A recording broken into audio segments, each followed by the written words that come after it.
I'm standing here for a body that cannot stand here. I'm speaking for the voice that is writing. That is Hannah. This body stands here for her body. As we all should, with our bodies that can stand here for those that cannot. Cole was mined with hands, with soot under nails, a dark, cramped cough, and the tiny, sunny flicker of the canary in its cage. This body stands here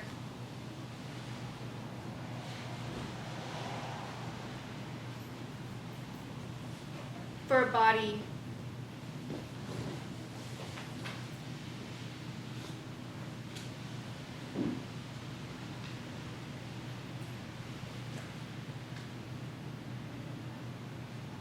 is standing here for a body that used to stand on stages, like this body does now, that used to dance to electric swing and jump into embraces and dig down into old quarries and catacombs.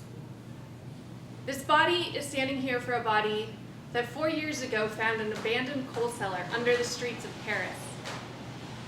Untouched for years, the walls didn't reflect the torchlight, consumed by the rich blackness. The canary was used as a warning signal. She said, "Get the hell out! You're breathing poisoned air!" She sent it with the envelope of her silent corpse. This body stands here for that body, sacrificed, to send you a message, to keep you safe. I am standing here for a body that is 7,907 miles away. This body is here for that body, her body, that cannot be here. And not just because of the distance. For a body that lies in a bed, breathing through respirators, unable to open a window to feel the breeze on the skin of her body. This body feels the breeze for her body. This body stands in this public air for her body, that can no longer stand in the public air or under public gaze. I am standing here amongst you for that body, whose genes have mutated, developed a warning signal. A body whose white blood cells attack petrochemicals, treat them like an allergy, a poison, with a potentially fatal immune response. The canary thrashes its beak against the bars. Claws scratch at cheap gilding.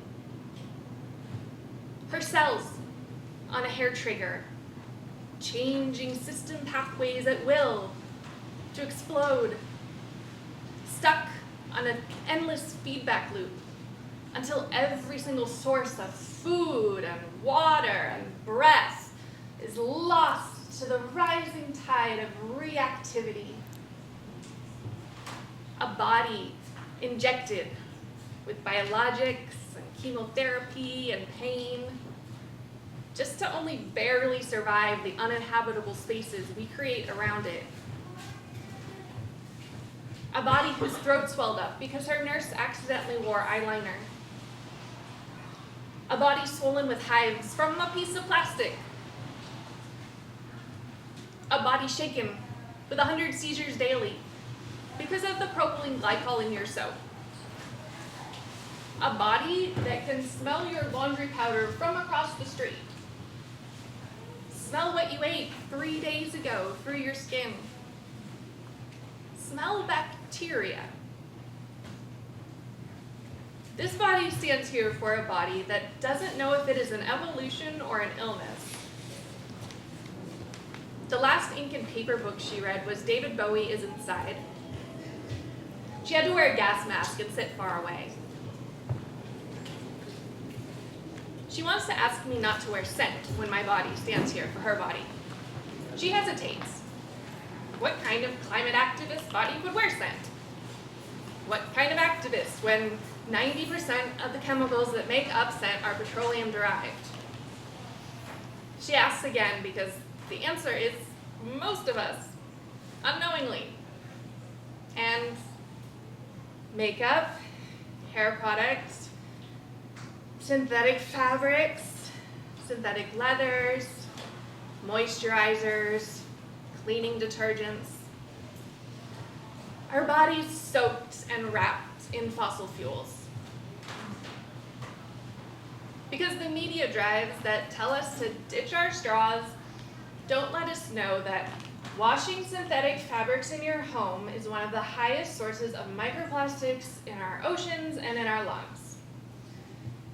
Because we were never told that our indoor use of personal care products and household cleaning supplies produces half of all outdoor city air pollution, more than cars.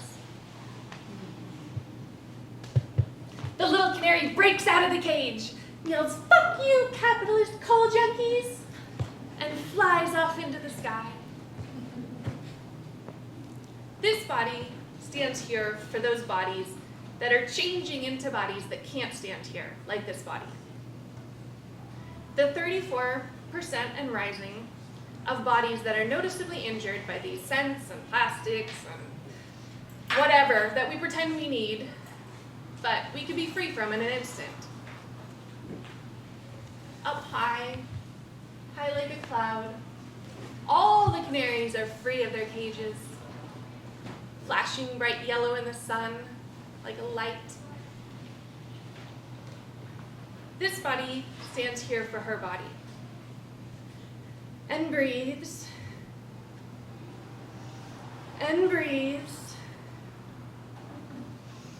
and breathes like her body cannot, and breathes in what her body does not have to. I stand here for her body, in my body, that is breathing all the poisons with you.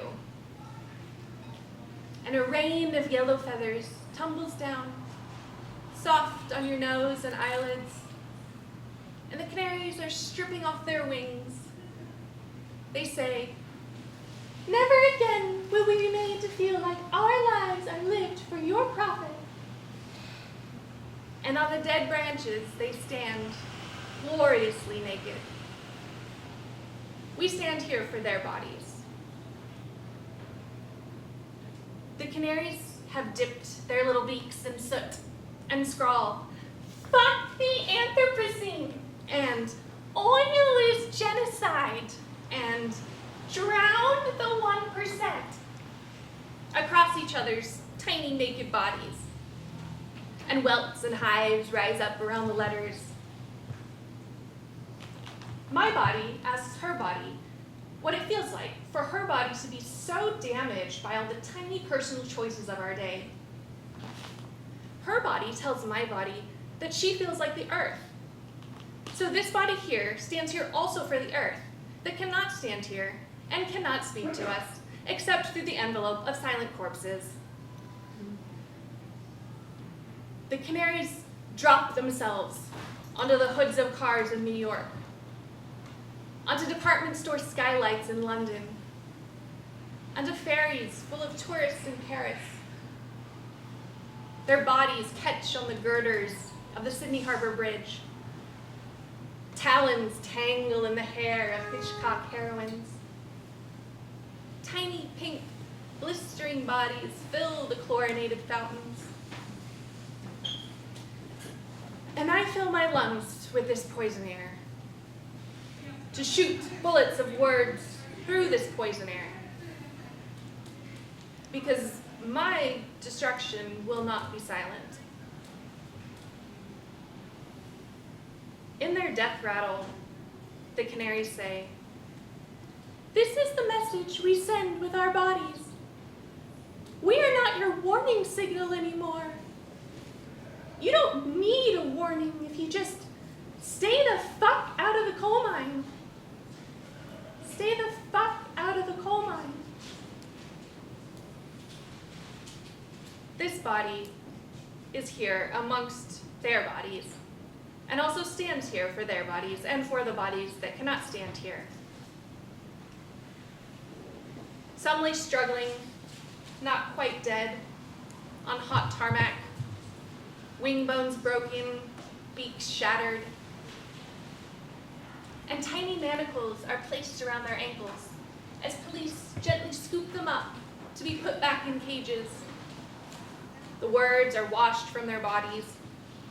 They are to send a new message now, as their new cages are hung high outside shop fronts and town halls, their broken bodies on display, a warning.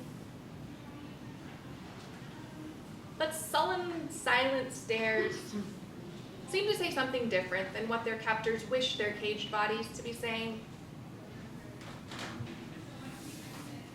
And the corpses of the canaries that were not scooped up by the policemen with their gently violent hands are trodden under shoes, burst under the pressure of car tires, and fry very slowly in the sun. And you step over that red smudge on the pavement. You get your car windshield replaced. A workman cleans your pool. And they are almost forgotten in the silence of their absence. Forgetting also that their silence is the warning. And I will go home to my home that is not a cage. I won't notice the air freshener on the bus and the hidden petroleum ink embedded in my recycled toilet paper and the plastic in the product in my hair, or the scents that maybe I did or didn't wear today when the body I stood for asked me not to. Thank you.